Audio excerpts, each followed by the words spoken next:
여러분, 평소에 어떤 말을 자주 사용하시나요? 우리가 일상에서 무심코 던지는 말들이 때로는 나도 모르게 상대방의 마음을 상하게 할 때가 있습니다. 의도와는 다르게 전달되어 오해를 사고 소중한 사람과의 관계가 어긋났던 경험 한 번쯤 있으실 거예요. 사실 현명한 사람들은 이런 상황을 미리 피할 수 있는 특별한 말 습관을 가지고 있습니다. 오늘은 그들이 절대 하지 않는 그 말이 무엇인지, 그리고 사람들의 마음을 사로잡는 대화를 어떻게 할 수 있는지 알아보겠습니다. 오늘 7가지 방법을 알려드릴 텐데요. 이 방법들을 매일 연습하시고 내 말로 완전히 흡수하신다면 여러분의 일상이 더욱 행복하고 풍요로워질 것입니다. 기대되시죠? 지금 바로 시작하겠습니다. 첫 번째, 제대로 하는 게 없어. 혜진 씨는 가정주부로서 하루하루 바쁘게 살아가고 있었습니다. 아침부터 저녁까지 아이들을 돌보고 집안일을 하고 매 끼니마다 식사를 준비하며 가족을 위해 최선을 다하고 있었죠. 하지만 그날 밤 남편인 승우 씨와의 대화에서 혜진 씨는 크게 상처를 받았습니다. 저녁을 다 먹고 설거지까지 끝낸 후 혜진 씨는 잠시 소파에 앉아 휴식을 취하고 있었습니다. 그런데 승우 씨가 부엌에서 음식물 쓰레기통을 보고는 화가 난 목소리로 말했습니다. 혜진아, 넌 도대체 제대로 하는 게 없어. 음식물 쓰레기를 왜 이렇게 늦게 버려? 집에서 놀면서 도대체 뭘 하는 거야? 혜진 씨는 그 말을 듣고 잠시 충격을 받았습니다.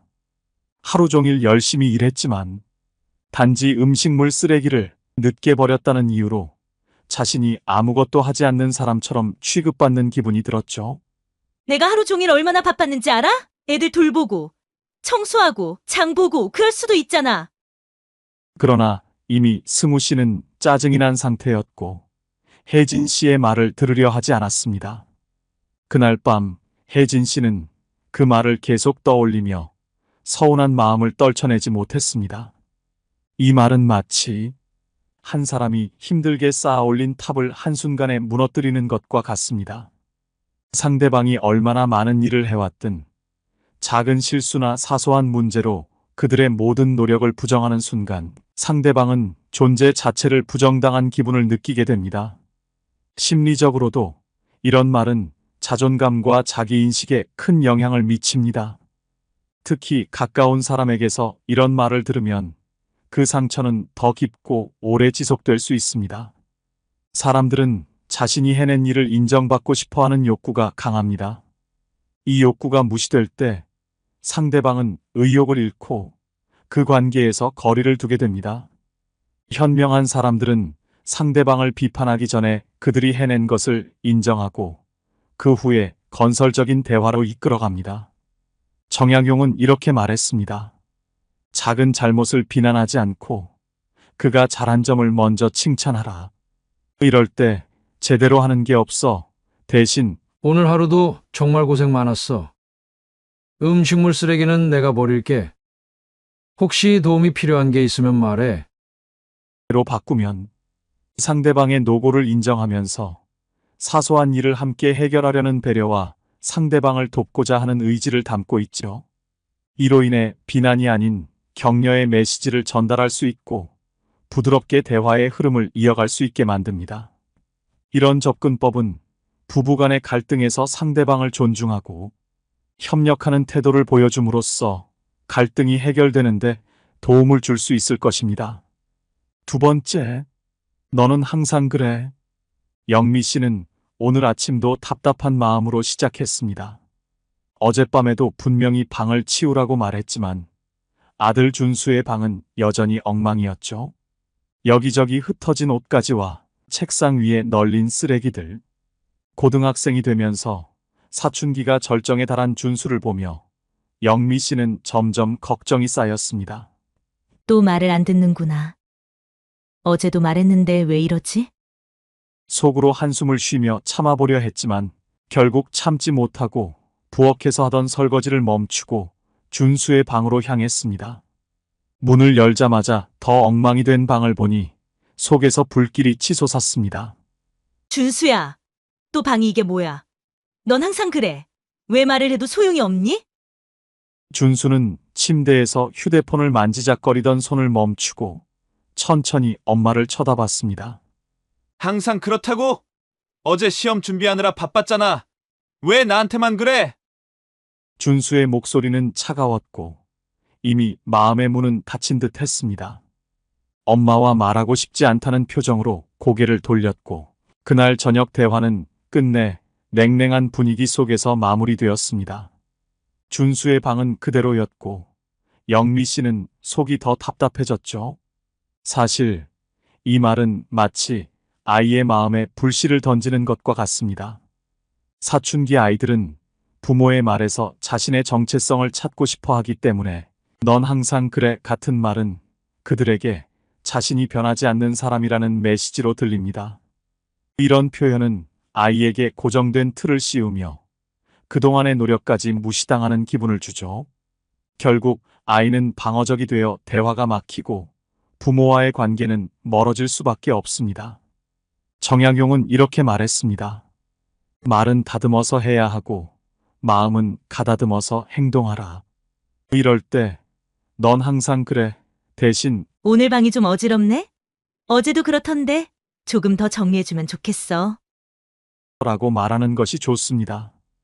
이 말은 아이의 성격이나 전체적인 모습을 비판하지 않고 행동에만 초점을 맞추기 때문에 아이도 더 편안하게 문제를 인식할 수 있습니다. 물론 이렇게 말한다고 해서 아이가 한 번에 달라지지 않을 수도 있습니다. 하지만 중요한 것은 비난하지 않는 태도입니다.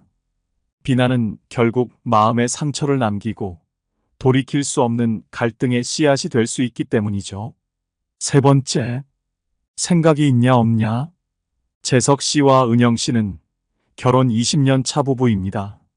결혼 생활 내내 큰 문제 없이 지내왔지만 요즘 들어 은영 씨는 남편의 사소한 행동 하나하나가 신경에 거슬리기 시작했습니다. 그동안 참아왔던 불만이 점차 쌓였고 결국 폭발할 순간이 가까워지고 있었습니다. 그날 밤 재석 씨가 또다시 친구들과 술을 마시고 늦게 귀가하자 은영 씨의 인내심은 한계에 도달했습니다. 재석 씨가 집에 들어서자마자 은영 씨는 차가운 눈빛으로 그를 바라보며 쏘아붙였습니다. 당신은 생각이 있어 없어? 오늘 애들 학원 데려다 주고 저녁까지 다 준비하느라 정신없었는데 당신은 또 술 마시고 늦게 들어오다니 도대체 무슨 생각으로 사는 거야? 재석 씨는 피곤한 얼굴로 가방을 내려놓으며 대꾸했습니다. 아니, 남자가 사회생활 하다 보면 친구들이랑 술도 한잔 할 수 있는 거지. 뭐 이렇게까지 화를 내? 그러나 이미 은영 씨의 분노는 차오를 대로 차올랐습니다. 뭐 이렇게까지 화를 내냐고? 그 말이 지금 나와? 나 혼자 집안일에 애들 챙기느라 정신없을 때 당신은 술 마시면서 희희낙낙 혼자 좋았지? 나보고 대체 뭘 더 어떻게 하라는 거야? 재석 씨는 화를 참지 못하고 소리쳤습니다. 그래, 내가 뭐 그렇게 잘못했어? 나도 힘들다고. 나도 스트레스 풀어야 할 것 아니야? 너만 힘든 거 아니야? 이제 두 사람의 싸움은 감정적으로 치닫기 시작했고 서로의 말은 더 이상 들리지 않았습니다. 그날 이후 두 사람 사이엔 깊은 벽이 생긴 듯 했습니다. 이런 상황에서 생각이 있냐 없냐 같은 말은 마치 불에 기름을 붓는 것과 같습니다. 이미 감정이 격해진 상태에서 상대방의 자존심을 건드리는 이 말은 방어 기제를 자극하며 대화를 갈등의 소용돌이로 몰아넣습니다. 듣는 사람은 자신이 무시당했다는 느낌을 받기 때문에 더욱 격렬하게 반응하게 됩니다.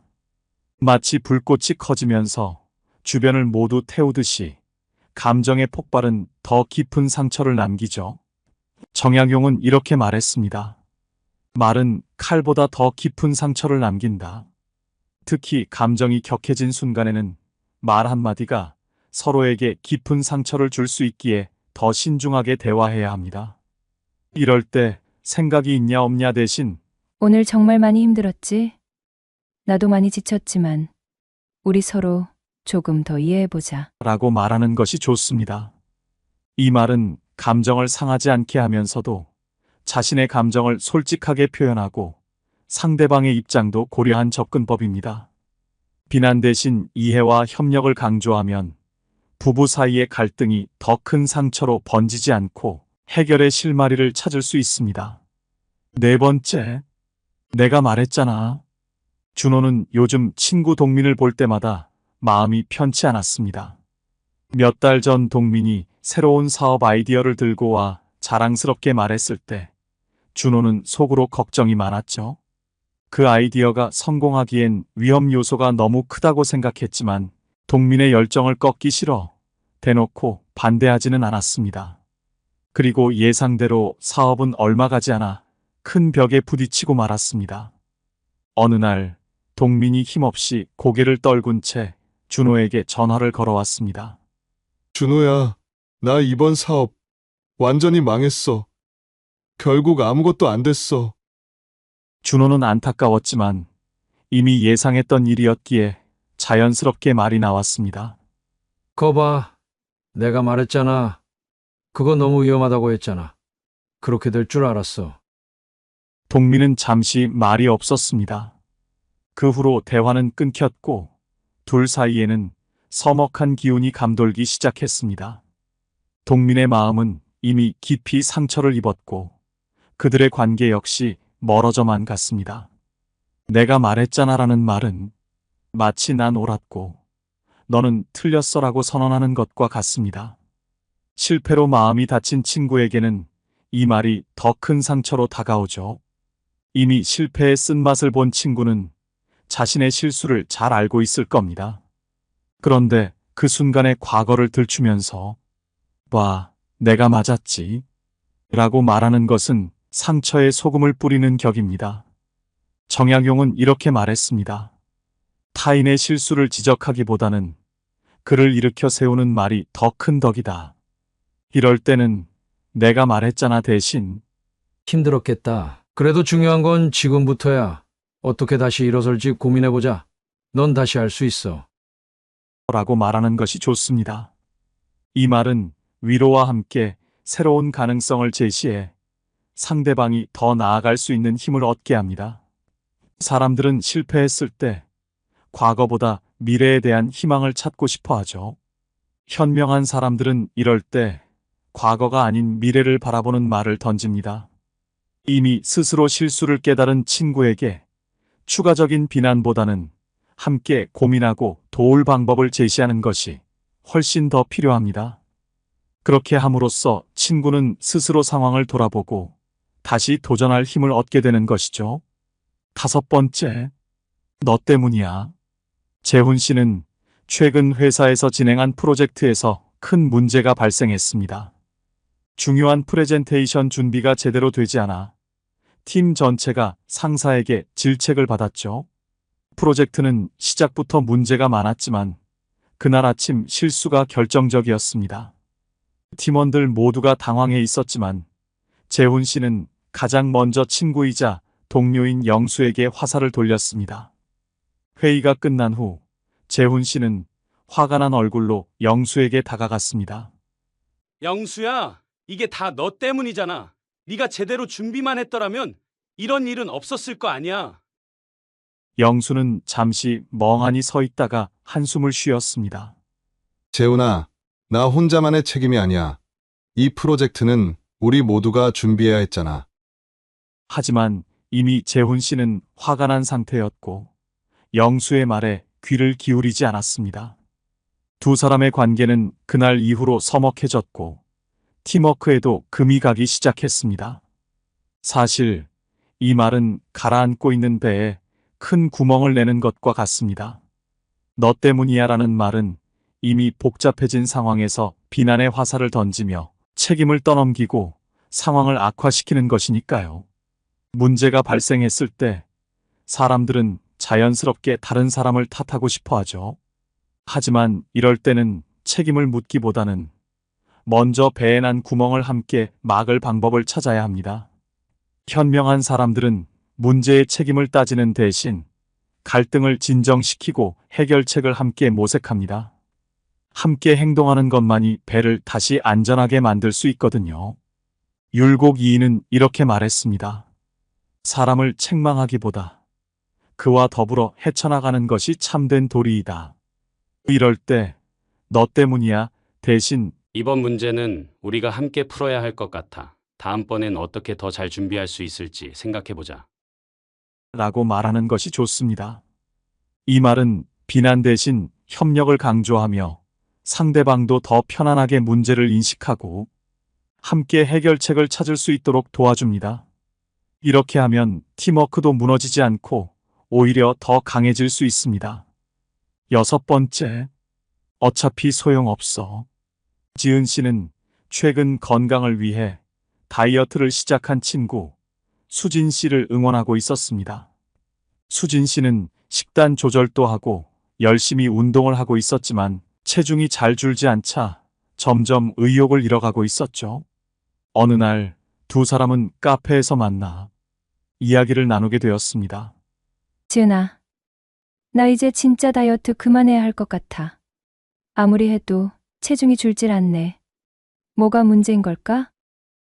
수진 씨가 한숨을 내쉬며 말했습니다.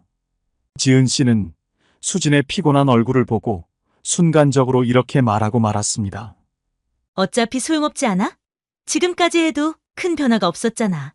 너무 스트레스 받지 말고 그냥 생긴 대로 살아. 수진 씨는 잠시 당황한 듯한 표정을 지었지만 아무 말 없이 고개를 끄덕였습니다. 지은 씨가 자신의 노력을 부정하는 듯한 말에 수진 씨는 기운이 더 빠졌습니다. 그날 이후 수진 씨는 더 이상 다이어트 이야기를 지은 씨와 나누지 않게 되었습니다. 이 말은 마치 반짝이는 별을 보고 소원을 빌려는 사람에게 그 별이 이미 사라졌다고 말하는 것과 같습니다. 상대방의 의욕을 완전히 꺾어버리는 부정적인 표현이죠. 심리적으로도 사람들은 노력에 대한 인정을 받지 못할 때 더욱 좌절감을 느낍니다. 특히 친구나 가까운 사람에게서 부정적인 평가를 받으면 그 감정은 더욱 강하게 느껴집니다. 율곡 2인은 이렇게 말했습니다. 희망을 버리지 않는 한 노력은 반드시 결실을 맺는다. 희망을 품고 격려하는 말이 상대방에게 더 큰 힘을 줄 수 있습니다. 이럴 때 어차피 소용없어. 대신 지금까지 정말 열심히 해왔잖아. 조금 더 지속해보고 천천히 결과를 기다려보자. 라고 말하는 것이 좋습니다. 이 말은 상대방의 노력을 인정하면서도 긍정적인 방향으로 힘을 실어주는 표현입니다. 격려와 지지를 주는 대화는 상대방에게 자신감을 되찾게 해줄 뿐만 아니라 두 사람의 관계를 더욱 굳건하고 긍정적으로 발전시킬 수 있습니다. 결국 함께 나아갈 수 있는 길을 제시하는 것이 그 무엇보다 큰 위로가 되니까요. 7번째, 넌 그래서 안 돼. 어릴 때부터 혜림 씨는 부모님으로부터 자주 들은 말이 있었습니다. 넌 그래서 안 돼. 실수하거나 잘못된 선택을 할 때마다 이 말을 들었고, 시험 성적이 좋지 않거나 친구들과 문제가 생겼을 때도 마찬가지였죠. 이 말은 혜림 씨의 마음 깊숙이 남아 무슨 일을 시도하려고 할 때마다 스스로 한계를 설정하게 만들었습니다. 자신의 가능성조차 믿지 못하게 하는 벽을 쌓아버린 셈이었죠. 어른이 된 지금도 혜림 씨는 여전히 그 말이 가슴 한구석에 남아 있습니다. 무언가에 도전할 때마다 넌 그래서 안 되라는 말이 스스로를 주저하게 만듭니다. 정말 내가 해낼 수 있을까? 결국 또 안 되는 게 아닐까? 혜림 씨는 이런 생각에 자주 빠졌습니다. 그러나 최근 혜림 씨는 그 한계를 넘어서기 위해 노력하고 있습니다. 10년 넘게 한 회사에서 일하며 자신의 성장을 느끼게 되었고, 이제는 안 돼가 아니라 해낼 수 있어라는 긍정적인 메시지를 스스로에게 보내고 있습니다. 또한 아이를 키우면서도 자신이 엄마로서 괜찮은 역할을 하고 있다는 자신감을 얻게 된 것도 큰 변화였죠. 넌 그래서 안 되라는 말은 상대방의 자존감과 자기인식에 깊은 상처를 남깁니다. 이 말은 어린 시절부터 내면에 새겨져 성인이 되어서도 자신에 대한 부정적인 생각으로 이어지며 큰 꿈을 꾸고 도전하려는 마음을 억누르게 합니다. 이는 스스로의 가능성을 제한하게 만드는 아주 부정적인 말입니다. 정약용은 이렇게 말했습니다. 작은 가능성을 보고 그 가능성을 키우는 것이 진정한 지혜이다. 누군가의 가능성을 인정하고 그 가능성을 키워주는 말이 상대방의 자신감을 세우는데 큰 역할을 합니다. 꼭 아이뿐만 아니라 주변의 누구에게든 넌 그래서 안 되라는 말은 절대로 해서는 안 됩니다. 이 말은 마치 상대방의 날개를 스스로 꺾고 날 수 없다고 믿게 만드는 것과 같습니다. 대신 지금 조금 어렵겠지만 계속 도전하면 분명 잘 해낼 거야 라고 말하는 것이 훨씬 나은 접근입니다. 이 말은 현재의 어려움을 인정하면서도 미래의 가능성을 바라보게 만들어줍니다. 긍정적인 격려와 지지는 상대방이 자신감을 되찾고 그들의 내면에 숨겨진 잠재력을 깨우는데 큰 도움을 줍니다. 여러분, 오늘은 현명한 사람들이 절대 하지 않는 말들에 대해 이야기해 보았습니다. 우리 일상 속에서 무심코 던진 한마디가 상대방의 자존감과 마음에 큰 상처를 줄 수 있다는 점 꼭 기억해 주셨으면 합니다.